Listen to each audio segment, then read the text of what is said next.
अष्टमोध्याय रक्त बीज वध। इस अध्याय का पाठ करते समय हमें इस प्रकार देवी का ध्यान करना चाहिए। मैं अणिमा आदि सिद्धिमयी किरणों से आवृत भवानी का ध्यान करता हूँ। उनके शरीर का रंग लाल है, नेत्रों में करुणा लहरा रही है तथा हाथों में पाश, अंकुश, बाण और धनुष शोभा पाते हैं। ऋषि कहते हैं, चंड और मुंड नामक दैत्यों के मारे जाने तथा बहुत सी सेना का संहार हो जाने पर दैत्यों के राजा प्रतापी शुंभ के मन में बड़ा क्रोध हुआ और उसने दैत्यों की संपूर्ण सेना को युद्ध के लिए कूच करने की आज्ञा दी।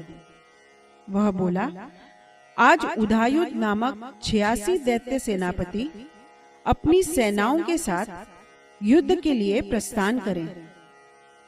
कंबू नाम वाले दैत्यों के 84 सेना नायक अपनी वाहिनी से घिरे हुए यात्रा करें। 50 कोटिवीर्य कुल के और 100 धूम्र कुल के असुर सेनापति मेरी आज्ञा से सेना सहित कूच करें। कालक, दौहित्र, मौर्य और काल के असुर भी युद्ध के लिए तैयार हो मेरी आज्ञा से तुरंत प्रस्थान करें। भयानक शासन करने वाला असुरराज शुंभ इस प्रकार आज्ञा दे सहस्त्रों बड़ी बड़ी सेनाओं के साथ युद्ध के लिए प्रस्थित हुआ।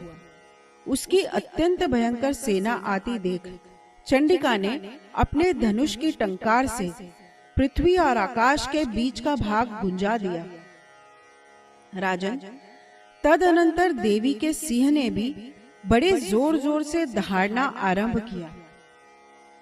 फिर अंबिका ने घंटे के शब्द से उस ध्वनि को और भी बढ़ा दिया। धनुष की टंकार, सिंह की दहाड़ और घंटे की ध्वनि से संपूर्ण दिशाएं गूंज उठी। उस भयंकर शब्द से काली ने अपने विकराल मुख को और भी बड़ा कर लिया तथा इस प्रकार वे विजयी हुई। उस तुमुल नाद को सुनकर दैत्यों की सेनाओं ने चारों ओर से आकर चंडिका देवी, सिंह तथा काली देवी को क्रोध पूर्वक घेर लिया। राजन, इसी बीच में असुरों के विनाश तथा देवताओं के अभ्युदय के लिए ब्रह्मा, शिव, कार्तिकेय, विष्णु तथा इंद्र आदि देवों की शक्तियां, जो अत्यंत पराक्रम और बल से संपन्न थीं, उनके शरीरों से निकलकर उन्हीं के रूप में चंडिका देवी के पास गई। जिस देवता का जैसा रूप, जैसी वेशभूषा और जैसा वाहन है, ठीक वैसे ही साधनों से संपन्न हो उसकी शक्ति असुरों से युद्ध करने के लिए आई। सबसे पहले हंस युक्त विमान पर बैठी हुई अक्षसूत्र और कुमंडलू से सुशोभित ब्रह्मा जी की शक्ति उपस्थित हुई, जिसे ब्रह्माणी कहते हैं। महादेव जी की शक्ति वृषभ पर आरूढ़ हो, हाथों में श्रेष्ठ त्रिशूल धारण किए, महानाग का कंकण पहने, मस्तक में चंद्र रेखा से विभूषित हो वहां आ पहुंची। कार्तिकेय जी की शक्ति रूपा जगदम्बिका उन्हीं का रूप धारण किए श्रेष्ठ मयूर पर आरूढ़ हो, हाथ में शक्ति लिए दैत्यों से युद्ध करने के लिए आई। इसी प्रकार भगवान विष्णु की शक्ति गरुड़ पर विराजमान हो, शंख, चक्र, गदा, शारंग धनुष और खड़ग हाथ में लिए वहां आई।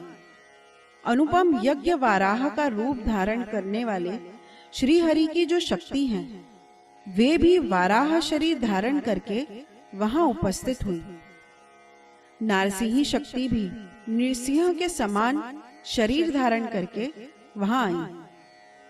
उसकी गर्दन के बालों के झटके से आकाश के तारे बिखरे पड़े थे। इसी प्रकार इंद्र की शक्ति वज्र हाथ में लिए गजराज ऐरावत पर बैठकर आई। उसके भी सहस्त्र नेत्र थे। इंद्र का जैसा रूप है वैसा ही उसका भी था। तदनंतर उन देव शक्तियों से घिरे हुए महादेव जी ने चंडिका से कहा, मेरी प्रसन्नता के लिए आप शीघ्र ही इन असुरों का संहार करो। तब देवी के शरीर से अत्यंत भयानक और परम उग्र चंडिका शक्ति प्रकट हुई, जो सैकड़ों गीदड़ियों की भांति आवाज करने वाली थी। उस अपराजिता देवी ने धूमिल जटा वाले महादेव जी से कहा, भगवान, आप शुंभ निशुंभ के पास दूत बनकर जाइए और उन अत्यंत गर्वीले दानव शुंभ एवं निशुंभ दोनों से कहिए, साथ ही उनके अतिरिक्त भी जो दानव युद्ध के लिए वहां उपस्थित हों, उनको भी यह संदेश दीजिए, दैत्यों, यदि आप जीवित रहना चाहते हो तो पाताल को लौट जाओ। इंद्र को त्रिलोकी का राज्य मिल जाए और देवता यज्ञ भाग का उपयोग करें। यदि बल के घमंड में आकर आप युद्ध की अभिलाषा रखते हो तो आओ, मेरी शिवाएं आपके कच्चे मांस से तृप्त हों। चूंकि उस देवी ने भगवान शिव को दूत के कार्य में नियुक्त किया था, इसलिए वह शिव दूती के नाम से संसार में विख्यात हुई। वे महादैत्य भी भगवान शिव के मुंह से देवी के वचन सुनकर क्रोध में भर गए और जहां कात्यायनी विराजमान थी उस ओर बढ़े। तदनंतर वे दैत्य अमर्ष में भरकर पहले ही देवी के ऊपर बाण, शक्ति और वृष्टि आदि अस्त्रों की वृष्टि करने लगे। तब देवी ने भी खेल खेल में ही धनुष की टंकार की और उससे छोड़े हुए बड़े बड़े बाणों द्वारा दैत्यों के चलाए हुए बाण, शूल, शक्ति और फरसों को काट डाला। फिर काली उनके आगे होकर शत्रुओं को शूल के प्रहार से विदीर्ण करने लगी और खटवांग से उनका कचूमर निकालती हुई रणभूमि में विचरने लगी। ब्रह्माणी भी जिस जिस ओर दौड़ती उसी उसी ओर अपने कुमंडलों का जल छिड़क कर शत्रुओं के ओज और पराक्रम को नष्ट कर देती थी। माहेश्वरी ने त्रिशूल से तथा वैष्णवी ने चक्र से और अत्यंत क्रोध में भरी हुई कुमार कार्तिकेय की शक्ति ने शक्ति से दैत्यों का संहार आरंभ किया। इंद्र शक्ति के वज्र प्रहार से विदीर्ण हो सैकड़ों दैत्य दानव रक्त की धारा बहाते हुए पृथ्वी पर सो गए। वाराही शक्ति ने कितनों को अपनी थुथुन की मार से नष्ट किया। दाढ़ों के अग्रभाग से कितनों की छाती छेद डाली तथा कितने ही दैत्य उसके चक्र की चोट से विदीर्ण होकर गिर पड़े। नारसिंही भी दूसरे दूसरे महादैत्यों को अपने नखों से विदीर्ण करके खाती और सिंहनाद से दिशाओं एवं आकाश को गुंजाती हुई युद्ध क्षेत्र में विचरने लगी। कितने ही असुर शिव दूती के प्रचंड अट्टहास से अत्यंत भयभीत हो पृथ्वी पर गिर पड़े और गिरने पर उन्हें शिव दूती ने उस समय अपना ग्रास बना लिया। इस प्रकार क्रोध में भरे हुए मातृगणों को नाना प्रकार के उपायों से बड़े बड़े असुरों का मर्दन करते देख दैत्य सैनिक भाग खड़े हुए। मातृगणों से पीड़ित दैत्यों को युद्ध से भागते देख रक्तबीज नामक महादैत्य क्रोध में भरकर युद्ध करने के लिए आया। उसके शरीर से जब रक्त की बूंद पृथ्वी पर गिरती, तब उसी के समान शक्तिशाली एक दूसरा महादैत्य पृथ्वी पर पैदा हो जाता। महासुर रक्तबीज हाथ में गदा लेकर इंद्र शक्ति के साथ युद्ध करने लगा। तब ऐन्द्री ने अपने वज्र से रक्तबीज को मारा। वज्र से घायल होने पर उसके शरीर से बहुत सा रक्त चूने लगा और उससे उसी के समान रूप तथा पराक्रम वाले योद्धा उत्पन्न होने लगे। उसके शरीर से रक्त की जितने बूंदें गिरी, उतने ही पुरुष उत्पन्न हो गए। वे सब रक्त बीज के समान ही वीर्यवान, बलवान तथा पराक्रमी थे। वे रक्त से उत्पन्न होने वाले पुरुष भी अत्यंत भयंकर अस्त्र शस्त्रों का प्रहार करते हुए वहां मातृगणों के साथ घोर युद्ध करने लगे।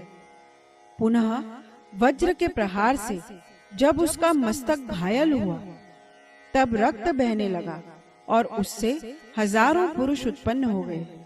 वैष्णवी ने युद्ध में रक्त बीज पर चक्र का प्रहार किया तथा ऐन्द्री ने उस दैत्य सेनापति को गदा से चोट पहुंचाई।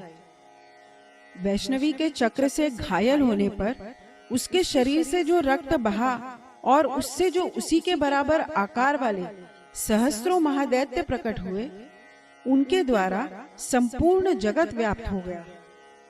कौमारी ने शक्ति से, वाराही ने खड्ग से और माहेश्वरी ने त्रिशूल से महादैत्य रक्त बीज को घायल किया। क्रोध में भरे हुए उस महादैत्य रक्त बीज ने भी गदा से सभी मातृशक्तियों पर पृथक पृथक प्रहार किया। शक्ति और शूल आदि से अनेक बार घायल होने पर जो उसके शरीर से रक्त की धारा पृथ्वी पर गिरी, उससे भी निश्चय ही सैकड़ों असुर उत्पन्न हुए। इस प्रकार उस महादैत्य के रक्त से प्रकट हुए असुरों द्वारा संपूर्ण जगत व्याप्त हो गया। इससे उन देवताओं को बड़ा भय हुआ। देवताओं को उदास देख चंडिका ने काली से शीघ्रता पूर्वक कहा, चामुंडे, आप अपना मुख और भी फैलाओ तथा मेरे शस्त्रपात से गिरने वाले रक्त बिंदुओं और उनसे उत्पन्न होने वाले महादैत्यों को आप अपने इस उतावले मुख से खा जाओ। इस प्रकार रक्त से उत्पन्न होने वाले महादैत्य का भक्षण करती हुई आप रण में विचरती रहो। ऐसा करने से उस दैत्य का सारा रक्त क्षीण हो जाने पर वह स्वयं ही नष्ट हो जाएगा। उन भयंकर दैत्यों को जब आप खा जाओगी, तब दूसरे नए दैत्य उत्पन्न नहीं हो सकेंगे। काली से यूं कहकर चंडिका देवी ने शूल से रक्त बीज को मारा और काली ने अपने मुख में उसका रक्त ले लिया। तब उसने वहां चंडिका पर गदा से प्रहार किया, किंतु उस गदापात ने देवी को तनिक भी वेदना नहीं पहुंचाई। रक्त बीज के घायल शरीर से बहुत सा रक्त गिरा, किंतु ज्यों ही वह गिरा त्यों ही चामुंडा ने उसे अपने मुख में ले लिया। रक्त गिरने से काली के मुख में जो महादैत्य उत्पन्न हुए, उन्हें भी वह चट कर गई और उसने रक्त बीज का रक्त भी पी लिया। तदनंतर देवी ने रक्त बीज को, जिसका रक्त चामुंडा ने पी लिया था, वज्र, बाण, खड्ग तथा वृष्टि आदि से मार डाला। राजन, इस प्रकार शस्त्रों के समुदाय से आहत एवं रक्तहीन हुआ महादैत्य रक्त बीज पृथ्वी पर गिर पड़ा। नरेश्वर, इससे देवताओं को अनुपम हर्ष की प्राप्ति हुई और मातृगण उन असुरों के रक्तपान के मद से उद्धत सा होकर नृत्य करने लगा। इस प्रकार श्री मार्कंडेय पुराण में सावर्णिक मनवंतर की कथा के अंतर्गत देवी महात्म्य में रक्त बीज वध नामक 8वां अध्याय पूरा हुआ।